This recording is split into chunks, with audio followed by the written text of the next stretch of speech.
Hi friends, welcome to JINCY'S Academy. നമുക്കിന്ന് വിദ്യാഭ്യാസ തത്വശാസ്ത്രം പഠിക്കാം. വിദ്യാഭ്യാസ തത്വശാസ്ത്രം. വിദ്യാഭ്യാസം എന്നതുകൊണ്ട് ഞാൻ അർത്ഥമാക്കുന്നത് ശിശുവിൻ്റെയും പ്രായപൂർത്തിയായ മനുഷ്യൻ്റെയും ശരീരത്തിലും മനസ്സിലും ആത്മാവിലും അന്തർഭവിച്ചിട്ടുള്ള എല്ലാ നന്മകളെയും സമഗ്രമായ നിലയിൽ പുറത്തു കൊണ്ടുവരുന്ന പ്രക്രിയയാണെന്ന് അഭിപ്രായപ്പെട്ടത് ഗാന്ധിജിയാണ്. അപ്പോൾ നമുക്ക് നോക്കാം എന്താണ് വിദ്യാഭ്യാസം എന്ന് നമുക്ക് നോക്കാം. വിദ്യ എന്ന പദം സംസ്കൃത ഭാഷയിലേതാണ്. അറിയുക എന്നാണ് അതിൻ്റെ അർത്ഥം. വിദ്യാഭ്യാസം എന്ന അർത്ഥമുള്ള എഡ്യൂക്കേഷൻ എന്ന വാക്കുണ്ടായത് ലാറ്റിൻ ഭാഷയിലെ എഡ്യൂക്കെയർ എന്ന പദത്തിൽ നിന്നാണ്. എഡ്യൂക്കേഷൻ എന്ന വാക്കിൻ്റെ അർത്ഥം ഊട്ടി വളർത്തുക എന്നാണ്. വ്യക്തിയുടെ ഉള്ളിലുള്ള കഴിവുകളെയും വാസനകളെയും തേച്ചു മിനുക്കി പുറത്തേക്ക് കൊണ്ടുവരുന്നതാണ് വിദ്യാഭ്യാസം എന്ന് ഇതിൽ നിന്നും നമുക്ക് മനസ്സിലാക്കാം. വിദ്യാഭ്യാസം ഒരുവനെ നിസ്വാർത്ഥനും സ്വന്തം കഴിവുകളിൽ വിശ്വാസമുള്ളവനുമാക്കുന്നു എന്ന് ഋഗ്വേദവും വിശ്വാസത്തിൻ്റെ ലക്ഷ്യം മോക്ഷമാണെന്ന് ഉപനിഷത്തുകളും പറയുന്നു. തെറ്റ് ദൂരീകരിക്കുകയും സത്യം കണ്ടുപിടിക്കുകയുമാണ് വിദ്യാഭ്യാസമെന്ന് ഗ്രീക്ക് ചിന്തകനായ സോക്രട്ടീസ് പറഞ്ഞിട്ടുണ്ട്. മാനസികമായും ശാരീരികമായും സൗന്ദര്യവും പൂർണ്ണതയും നേടുന്നത് വിദ്യാഭ്യാസത്തിലൂടെയാണെന്ന് ആഥൻസിൽ ജീവിച്ചിരുന്ന പ്ലാറ്റോ എന്ന ചിന്തകൻ അഭിപ്രായപ്പെട്ടിരുന്നു. പരമമായ സത്യം, സൗന്ദര്യം, നന്മ ഇവയിലേക്ക് നയിക്കത്തക്ക വിധം മനുഷ്യൻ്റെ മാനസിക കഴിവുകൾ വികസിപ്പിക്കുന്നത് വിദ്യാഭ്യാസമാണെന്ന് ഗ്രീക്ക് ചിന്തകനായ അരിസ്റ്റോട്ടിൽ പറഞ്ഞിരുന്നു. പ്രകൃതിയിൽ നിന്ന് ലഭിക്കുന്ന പരിശീലനമാണ് വിദ്യാഭ്യാസമെന്ന് ഭാരതീയനായ പാണിനി മഹർഷി പറഞ്ഞിട്ടുണ്ട്. പ്രകൃതിയാലുള്ളതും സമഞ്ജസവും പുരോഗമനോത്മകവുമായ രീതിയിൽ മനുഷ്യൻ്റെ ആന്തരിക ചേതനകളെ വികസിപ്പിക്കുന്നതാണ് വിദ്യാഭ്യാസമെന്ന് സ്വിസ് വിദ്യാഭ്യാസ ചിന്തകനായ ജോഹാൻ ഹെൻറിച്ച് പെസ്റ്റലോസി അഭിപ്രായപ്പെട്ടിട്ടുണ്ട്. ചുറ്റുപാടുകളെ മുഴുവൻ നിയന്ത്രിച്ചുകൊണ്ട് കഴിവുകൾ പരമാവധി വികസിപ്പിക്കുവാൻ വ്യക്തിയെ ശക്തനാക്കുന്നതാണ് വിദ്യാഭ്യാസം എന്ന് അമേരിക്കൻ ദാർശനികനായ ജോൺ ഡ്യൂയി പറഞ്ഞിട്ടുണ്ട്. എല്ലാ ബന്ധങ്ങളിൽ നിന്നും മനുഷ്യനെ മോചിപ്പിക്കുന്ന പരമസത്യം കണ്ടെത്താൻ പ്രാപ്തമാക്കുന്നത് ഏതെന്നാണോ അതാണ് വിദ്യാഭ്യാസമെന്ന് ടാഗോർ പറഞ്ഞു. മനുഷ്യനിലുള്ള സമ്പൂർണതയുടെ ആവിഷ്കാരമാണ് വിദ്യാഭ്യാസമെന്ന് സ്വാമി വിവേകാനന്ദൻ പറഞ്ഞിട്ടുണ്ട്. കുട്ടിയിലും മുതിർന്നവരിലുമുള്ള ശാരീരികവും മാനസികവും ആത്മീയവുമായ ഉത്തമാംശങ്ങളുടെ ആവിഷ്കാരമാണ് വിദ്യാഭ്യാസമെന്ന് ഗാന്ധിജി നിർവചിച്ചിട്ടുണ്ട്. വ്യക്തിത്വത്തിൻ്റെ പരമാവധി വളർച്ച നേടാനുള്ള സ്ഥിതി സംജാതമാക്കുകയാണ് വിദ്യാഭ്യാസത്തിൻ്റെ ലക്ഷ്യമെന്ന് ബ്രിട്ടീഷ് ചിന്തകനായ സർ തോമസ് പേഴ്സിനൽ അഭിപ്രായപ്പെട്ടിട്ടുണ്ട്. യഥാർത്ഥ പുരുഷത്വവും സ്ത്രീത്വവും വിദ്യാഭ്യാസത്തിലൂടെ മാത്രമേ രൂപം കൊള്ളുകയെന്ന് വെയിൽഷ് ചിന്തകനായ റെയ്മണ്ട് അഭിപ്രായപ്പെട്ടിട്ടുണ്ട്. പാശ്ചാത്യരും പൗരസ്ഥരുമായ ചിന്തകന്മാരുടെ അഭിപ്രായത്തിൽ നിന്നും മനസ്സിലാക്കാൻ കഴിയുന്നത് മനുഷ്യൻ്റെ സർവോത്മുഖമായ വികാസമാണ് വിദ്യാഭ്യാസത്തിൻ്റെ ലക്ഷ്യം എന്നാണ്. വിദ്യാഭ്യാസം ത്രിമാന പ്രക്രിയയാണ്. അധ്യാപകൻ, പഠിതാവ്, സാമൂഹിക പ്രതിഭാസങ്ങൾ എന്നിവയുടെ പരസ്പര വർത്തനം അതിൽ പ്രതിഫലിപ്പിക്കും. വ്യക്തിയുടെയും അയാളെ ഉൾക്കൊള്ളുന്ന സമൂഹത്തിൻ്റെയും ആവശ്യത്തിനൊത്ത് പഠിതാവിൻ്റെ വ്യക്തിത്വത്തെ വികസിപ്പിച്ചെടുക്കാനാണ് അധ്യാപകൻ ശ്രമിക്കേണ്ടത്. നമുക്കിനി നോക്കാം തത്വശാസ്ത്രം എന്താണെന്ന്. തത്വശാസ്ത്രം ഫിലോസ് എന്ന് പറഞ്ഞാൽ സ്നേഹം, സോഫിയ എന്ന് പറയുമ്പോൾ വിജ്ഞാനം, വിവേകം എന്നീ ഗ്രീക്ക് പദങ്ങളിൽ നിന്നാണ് ഫിലോസഫി എന്ന പദത്തിൻ്റെ ഉൽപ്പത്തി. വിവേകത്തോടുള്ള അല്ലെങ്കിൽ വിജ്ഞാനത്തോടുള്ള സ്നേഹം എന്നാണ് അർത്ഥം. നിലനിൽപ്പ്, അറിവ്, മൂല്യം, കാരണം, മനസ്സ്, ഭാഷ തുടങ്ങിയവയെ സംബന്ധിച്ച അടിസ്ഥാനപരമായ ചോദ്യങ്ങളെക്കുറിച്ചുള്ള പഠനമാണ് തത്വശാസ്ത്രം. യുക്തിപൂർവവും അവസാനിക്കാത്തതുമായ അന്വേഷണമാണ് തത്വശാസ്ത്രത്തിന് പിന്നിലുള്ളത്. സത്യത്തിൻ്റെ സ്വഭാവത്തെക്കുറിച്ചുള്ള യുക്തിപൂർവമായ അന്വേഷണമാണ് തത്വചിന്ത എന്ന് ഡോക്ടർ എസ് രാധാകൃഷ്ണൻ പറഞ്ഞിട്ടുണ്ട്. വിദ്യാഭ്യാസത്തെ തത്വശാസ്ത്രത്തിൻ്റെ ചലനാത്മക രൂപമെന്ന് ജോൺ ആഡംസ് വിശേഷിപ്പിച്ചിട്ടുണ്ട്. അറിവിനെ സ്നേഹിക്കുന്നവനാണ് ഫിലോസഫർ. തത്വശാസ്ത്രം ആവിഷ്കരിക്കുന്ന സിദ്ധാന്തങ്ങൾ പ്രയോഗത്തിൽ വരുത്തുന്നത് വിദ്യാഭ്യാസമായതിനാൽ വിദ്യാഭ്യാസത്തെ പ്രയുക്ത ദർശനം അതായത് അപ്ലൈഡ് ഫിലോസഫി എന്ന് വിളിക്കുന്നു.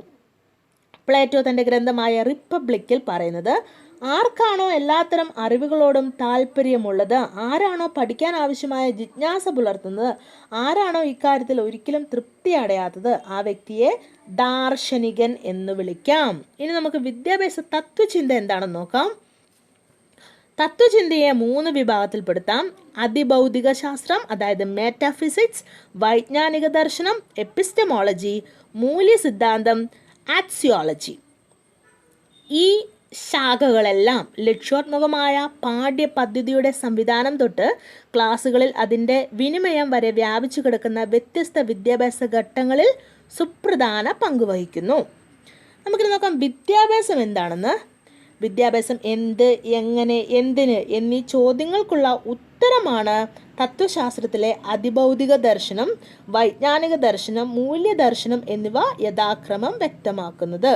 വിദ്യാഭ്യാസം എന്ത്, എങ്ങനെ, എന്തിന് എന്നീ ചോദ്യങ്ങൾക്കുള്ള ഉത്തരമാണ് തത്വശാസ്ത്രത്തിലെ അതിഭൗതിക ദർശനം, വൈജ്ഞാനിക ദർശനം, മൂല്യദർശനം എന്നിവ യഥാക്രമം വ്യക്തമാക്കുന്നത്. എന്തു പഠിക്കണം എന്നുള്ളത് പാഠ്യപദ്ധതി, എങ്ങനെ പഠിക്കണം എന്നുള്ളത് ബോധന രീതി, എന്തിനു പഠിക്കണം എന്നുള്ളത് ബോധനോദ്ദേശം. പാഠ്യപദ്ധതി തീരുമാനിക്കുന്നത് അതിഭൗതിക ദർശനവും, ബോധന രീതി തീരുമാനിക്കുന്നത് വൈജ്ഞാനിക ദർശനവും, ബോധനോദ്ദേശം തീരുമാനിക്കുന്നത് മൂല്യദർശനവുമാണ്. നമുക്ക് വിദ്യാഭ്യാസത്തിൻ്റെ ലക്ഷ്യങ്ങൾ എന്തൊക്കെയാണെന്ന് നോക്കാം. വിദ്യാഭ്യാസം ഉദ്ദേശാധിഷ്ഠിതമായ ഒരു പ്രവർത്തനമാണ്. അംഗീകൃതമായ ചില വിദ്യാഭ്യാസ ലക്ഷ്യങ്ങളാണ് വിജ്ഞാന സമ്പാദന ലക്ഷ്യം, അതായത് നോളേജ് എയിം, തൊഴിൽപരമായ ലക്ഷ്യം വൊക്കേഷണൽ എയിം, സമഗ്ര വികസന ലക്ഷ്യം ഹാർമോണിയസ് ഡെവലപ്മെൻറ്റ് എയിം, സമ്പൂർണ്ണ ജീവിത ലക്ഷ്യം കംപ്ലീറ്റ് ലിവിംഗ് എയിം, വ്യക്തി ലക്ഷ്യം അതായത് ഇൻഡിവിജ്വൽ എയിം, സാമൂഹ്യ ലക്ഷ്യം സോഷ്യൽ എയിം. അപ്പോൾ നമുക്കിനി ഓരോന്നായിട്ട് എന്താണെന്ന് നോക്കാം. വിജ്ഞാന സമ്പാദന ലക്ഷ്യം നോളേജ് എയിം എന്താണ് നമുക്ക് നോക്കാം. ഔപചാരികമായ പ്രശിക്ഷാ നിയമം തിയറി ഓഫ് ഫോർമൽ ഡിസിപ്ലിൻ എന്ന പൗരാണിക സിദ്ധാന്തവുമായി ബന്ധപ്പെട്ടിരിക്കുന്ന ലക്ഷ്യമാണിത്. ഏറ്റവും പ്രാചീനമായ വിദ്യാഭ്യാസ ലക്ഷ്യവും ഇത് തന്നെയാണ്. വിജ്ഞാനത്തിനു വേണ്ടിയുള്ള വിജ്ഞാന സമ്പാദനത്തിലാണ് ഇതിൻ്റെ ഊന്നൽ. എന്നാൽ ഇന്ന് ഈ ലക്ഷ്യം പൊതുവെ അംഗീകരിക്കപ്പെടുന്നില്ല. കാരണം വിജ്ഞാന സമ്പാദനം സ്വയം ഒരു ലക്ഷ്യമല്ല, മറിച്ച് പലതും നേടാനുള്ള ഒരു മാർഗം മാത്രമാണ്. അടുത്ത നമുക്ക് തൊഴിൽപരമായ ലക്ഷ്യം അതായത് വൊക്കേഷണൽ എയിം എന്താണെന്ന് നോക്കാം. ഒരു വ്യക്തിയുടെ പ്രാഥമികമായ ആവശ്യം ജീവിതം സുരക്ഷിതമാക്കുകയാണ്. അതിലേക്കുള്ള ജീവിതമാർഗം കണ്ടെത്താൻ പറ്റിയ തൊഴിലിൽ പരിശീലനം നേടണം. മുഖ്യമായും ഈ ലക്ഷ്യം മുന്നിൽ കണ്ടാണ് പലരും വിദ്യാലയങ്ങളിലേക്ക് കുട്ടികളെ അയക്കുന്നത്. സങ്കുചിതമായ തൊഴിൽ പഠനം വ്യക്തിയെ സാമൂഹ്യമായ ആവശ്യങ്ങൾ നേടാൻ സമർത്ഥനാക്കുന്നില്ല. സാംസ്കാരിക വീക്ഷണവും സമഗ്രമായ പ്രവർത്തനശേഷിയുമുള്ള വ്യക്തികളെ വാർത്തെടുക്കാൻ തൊഴിൽ വിദ്യാഭ്യാസത്തിന് കഴിയാതെ വരും. തൊഴിൽപരമായ വിദ്യാഭ്യാസത്തിൽ പ്രവർത്തനങ്ങൾക്കും പരീക്ഷണങ്ങൾക്കും കണ്ടെത്തലുകൾക്കും സർഗപരതയ്ക്കും സാധ്യതകൾ ഏറെയാണ്. തൊഴിലാഭിമുഖ്യം ഇല്ലാത്ത അക്കാദമിക പഠനം നിരുപയോഗമാണ്. അക്കാദമിക പഠനം അവഗണിച്ചാൽ തൊഴിൽ വിദ്യാഭ്യാസം തികച്ചും യാന്ത്രികമാവുകയും ചെയ്യും. അതിനാൽ അക്കാദമിക വിദ്യാഭ്യാസവും തൊഴിൽ വിദ്യാഭ്യാസവും പരസ്പര പൂരകങ്ങളായി കാണുന്നതാണ് ആധുനിക വീക്ഷണം. ഇനി നമുക്ക് സമഗ്ര വികസന ലക്ഷ്യം നോക്കാം, അതായത് ഹാർമോണിയസ് ഡെവലപ്മെൻറ്റ് എയിം. പല വിദ്യാഭ്യാസ ലക്ഷ്യങ്ങളും ഒരു പ്രത്യേക അംശത്തിന് നൽകുന്ന അമിത പ്രാധാന്യം മൂലമുള്ള കുറവ് പരിഹരിക്കുകയാണ് ഈ ലക്ഷ്യത്തിൻ്റെ ഉന്നം. മനുഷ്യപ്രകൃതിയുടെ ഏതെങ്കിലും ഒരു വശം മാത്രം വികസിപ്പിക്കുന്നത് തെറ്റും കൃത്രിമത്വവും ആണെന്ന് പെസ്റ്റലോസി അഭിപ്രായപ്പെട്ടിട്ടുണ്ട്. ബുദ്ധി, ഹൃദയം, ശരീരം എന്നിവയുടെ സമഗ്രമായ വികസനമാണ് വിദ്യാഭ്യാസം എന്നാണ് പെസ്റ്റലോസി വിദ്യാഭ്യാസത്തെ വിശേഷിപ്പിച്ചത്. ശരീരം, മനസ്സ്, ആത്മാവ് എന്നീ 3 ഘടകങ്ങൾ ഒരേ സമയം വികസിപ്പിക്കേണ്ടത് ആവശ്യകത ഗാന്ധിജിയും വ്യക്തമാക്കിയിട്ടുണ്ട്. ഇനി നമുക്ക് സമ്പൂർണ്ണ ജീവിത ലക്ഷ്യം അതായത് കംപ്ലീറ്റ് ലിവിംഗ് എയിം എന്താണെന്ന് നോക്കാം. ഈ വിദ്യാഭ്യാസ ലക്ഷ്യം ആവിഷ്കരിച്ചത് ഹെർബർട്ട് സ്പെൻസർ ആണ്. സ്പെൻസറുടെ അഭിപ്രായത്തിൽ സമ്പൂർണ്ണ ജീവിതത്തിൽ 5 കാര്യങ്ങൾ ഉൾപ്പെടും: ആത്മസംരക്ഷണം, തൊഴിൽ സമ്പാദനം, കുടുംബത്തിലെ സ്ഥാനം, സമൂഹത്തിന് പരമാവധി സേവനം, വിശ്രമ സമയത്തിൻ്റെ ഫലപ്രദമായ വിനിയോഗം. ഇത്രയും കാര്യങ്ങളാണ് സ്പെൻസറുടെ അഭിപ്രായത്തിൽ സമ്പൂർണ്ണ ജീവിതത്തിൽ ഉൾപ്പെടുന്ന കാര്യങ്ങൾ. ഇനി ഹസ്ലി സമ്പൂർണ്ണ ജീവിതം എന്ന ആശയം കൂടുതൽ നന്നായി വ്യാഖ്യാനിക്കുകയും സ്പെൻസറേക്കാൾ വ്യക്തമായി ശാസ്ത്ര പഠനത്തിൻ്റെ പ്രാധാന്യം വിശദമാക്കുകയും ചെയ്തിട്ടുണ്ട്. ഇനി നമുക്ക് വ്യക്തി ലക്ഷ്യം, ഇൻഡിവിജ്വൽ എയിം എന്താണെന്ന് നോക്കാം. പേഴ്സിനൺ, ഹെർബർട്ട്, റൂസോ തുടങ്ങിയവർ വിദ്യാഭ്യാസത്തിലെ വ്യക്തി ലക്ഷ്യത്തിൻ്റെ വക്താക്കളായിരുന്നു. ആരൊക്കെയാ? പേഴ്സിനൺ, ഹെർബർട്ട്, റൂസോ തുടങ്ങിയവർ വിദ്യാഭ്യാസത്തിലെ വ്യക്തി ലക്ഷ്യത്തിൻ്റെ വക്താക്കളായിരുന്നു. സ്ത്രീ പുരുഷ വ്യക്തികളുടെ സ്വതന്ത്ര പ്രവർത്തനങ്ങൾ വഴിയല്ലാതെ ഒരു നല്ല കാര്യവും മനുഷ്യലോകത്തിൽ കടന്നുകൂടുകയില്ല. ഈ സത്യത്തിന് അനുസരണമായി വേണം നമ്മുടെ പരിപാടികൾ ആവിഷ്കരിക്കുക. ഇതായിരുന്നു സർ പേഴ്സിനണിൻ്റെ അഭിപ്രായം. പഠിതാവിൻ്റെ ശാരീരികവും ഭൗതികവും സാമൂഹികവും വൈകാരികവും സന്മാർഗവുമായ വികസനത്തിന് വിദ്യാഭ്യാസം സഹായകമാവണം. സാമൂഹ്യ ലക്ഷ്യം, സോഷ്യൽ എയിം, ഡ്യൂയി, ബാഗ്ലി എന്നിവരുടെ രചനയിലൂടെയാണ് വിദ്യാഭ്യാസത്തിലെ സാമൂഹ്യ ലക്ഷ്യത്തിന് അംഗീകാരം ലഭിച്ചത്. നമുക്ക് സാമൂഹ്യ ലക്ഷ്യം, അതായത് സോഷ്യൽ എയിം, ഡ്യൂയി, ബാഗ്ലി എന്നിവരുടെ രചനയിലൂടെയാണ് വിദ്യാഭ്യാസത്തിലെ സാമൂഹ്യ ലക്ഷ്യത്തിന് അംഗീകാരം ലഭിച്ചത്. അവരുടെ അഭിപ്രായത്തിൽ വിദ്യാഭ്യാസ ലക്ഷ്യം എന്നത് വ്യക്തിയെ സാമൂഹ്യ കാര്യക്ഷമതയുള്ളവനാക്കുക എന്നതാണ്.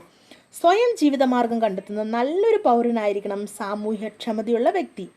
ഡ്യൂയി ഉദാത്തമായ സ്വഭാവത്തിൻ്റെ രൂപവൽക്കരണം സ്കൂൾ വിദ്യാഭ്യാസത്തിൻ്റെ സമഗ്ര ലക്ഷ്യമായി കണ്ടു.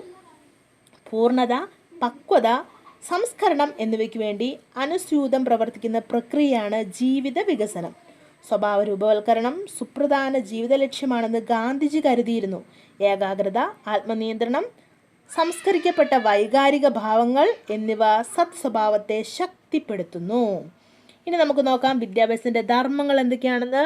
ഒരു ശിശു ജനിക്കുമ്പോൾ ചുറ്റുപാടുകളെക്കുറിച്ച് അറിവില്ല. ക്രമേണ ഇന്ദ്രിയങ്ങളുടെ സഹായത്തോടെയും മറ്റു വ്യക്തികളുടെ സമ്പർക്കത്തിലൂടെയും ചുറ്റുപാടുകളുമായി പരിചയപ്പെടുകയും നിരീക്ഷണം വഴി ആശയങ്ങളും ശീലങ്ങളും ശിശു അഭ്യസിക്കുകയും ചെയ്യുന്നു. മനുഷ്യജീവിതത്തിൽ നേടുന്നതെല്ലാം വിദ്യാഭ്യാസത്തിൻ്റെ ഫലമാണ്, വിദ്യാഭ്യാസത്തിൻ്റെ ധർമ്മങ്ങളാണ്. നമുക്കപ്പം കുറച്ച് പോയിന്റ്സ് നോക്കാം.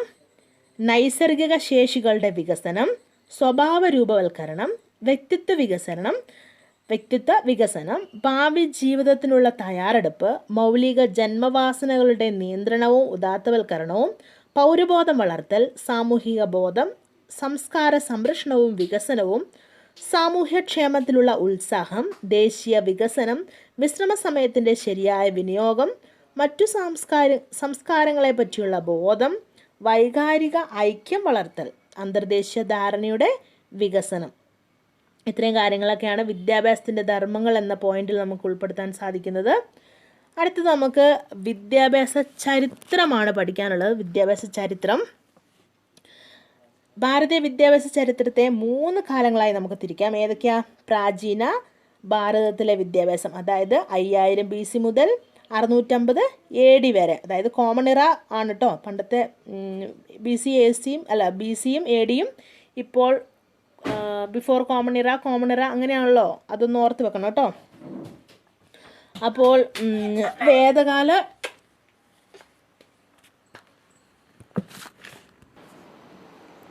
വിദ്യാഭ്യാസ ചരിത്രത്തെ, അതായത് ഭാരതീയ വിദ്യാഭ്യാസ ചരിത്രത്തെ നമുക്ക് 3 കാലഘട്ടങ്ങളായിട്ട് തിരിക്കാം. പ്രാചീന ഭാരതത്തിലെ വിദ്യാഭ്യാസം, മധ്യകാല വിദ്യാഭ്യാസം, ആധുനിക കാല വിദ്യാഭ്യാസം.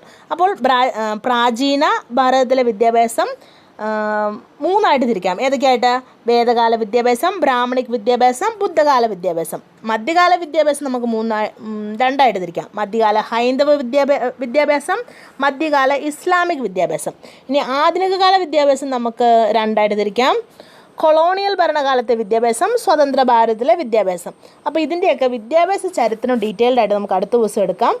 ഒരു രക്ഷയില്ല, പിള്ളേർ റെക്കോർഡ് ചെയ്യുമ്പോൾ ഭയങ്കര ഒച്ചപ്പാടും ബഹളവും അവർ വന്നിട്ട് ശല്യപ്പെടുത്താണ്. അപ്പോൾ നമുക്ക് ഇതിൻ്റെ ബാക്കി ഞാൻ നാളെ റെക്കോർഡ് ചെയ്തിടാം കേട്ടോ. എല്ലാവരും നന്നായി പഠിക്കാം.